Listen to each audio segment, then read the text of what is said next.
আমাদের আজকে ভারতীয় জনতাবাদী জনজাতি মোর্চার উদ্যোগে আমাদের খুমলুঙ্গে প্রোগ্রাম ছিল। আমাদের ন্যাশনাল প্রেসিডেন্ট জেপি নাড্ডাজির প্রোগ্রাম ছিল খুমলুঙ্গে। নমঞ্জয়ের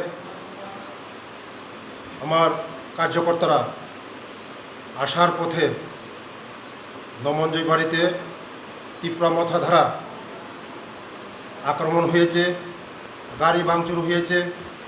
তাদেরকে সিরিয়াস কন্ডিশন, এখন আমার অ্যাডমিট তেলিয়ামুড়া হসপিটালে। আমি আমার প্রোগ্রাম শেষ করার পরে আমি শুনেছি আমার কার্যকর্তার উপর আক্রমণ হয়েছে। আমার কার্যকর্তারা সিরিয়াস কন্ডিশনে আছে, তার জন্য খুমলুঙ্গের প্রোগ্রাম শেষ করার পরে আমি তেলিয়ামুড়া হসপিটালে এসে দেখেছি তাদের কন্ডিশন খুবই খারাপ, খুবই এত জঘন্যভাবে তাদেরকে মারধর করেছে, তাদেরকে প্রাণনাশের চেষ্টা করেছে, গাড়ি আক্রমণ করেছে, গাড়ি একদম ড্যামেজ করে দিয়েছে। এই ধরনের আপনারা যে এই তীব্রমথার যে আগামী দিনে কিছুদিন আগে আমার উপরে এই মঙ্গিয়াকামিতে হামলা হয়েছে। তীব্রমথা দ্বারা এত শৃঙ্খলা তাদের কাছে কিছু শৃঙ্খলা বলতে নেই।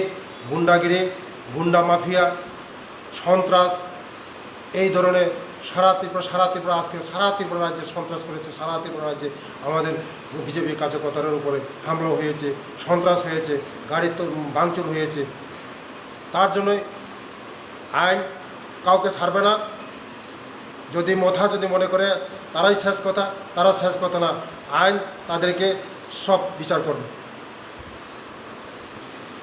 এই ঘটনার আমাকেও মঙ্গিয়াকামিতে প্রাণনাশের চেষ্টা করেছিল।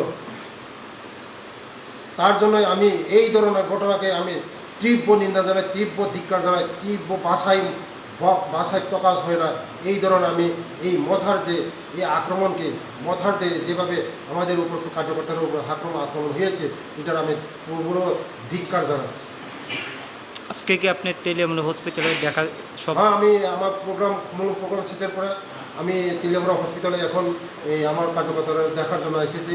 আমার এই 7 জনের মধ্যে আমার আশ্রাম বাড়ির আমার মণ্ডলের জেনারেল সেক্রেটারি ফলেন দেববর্মা সেখানে উইন্ডেড হয়েছে, এখন হসপিটালে আছে।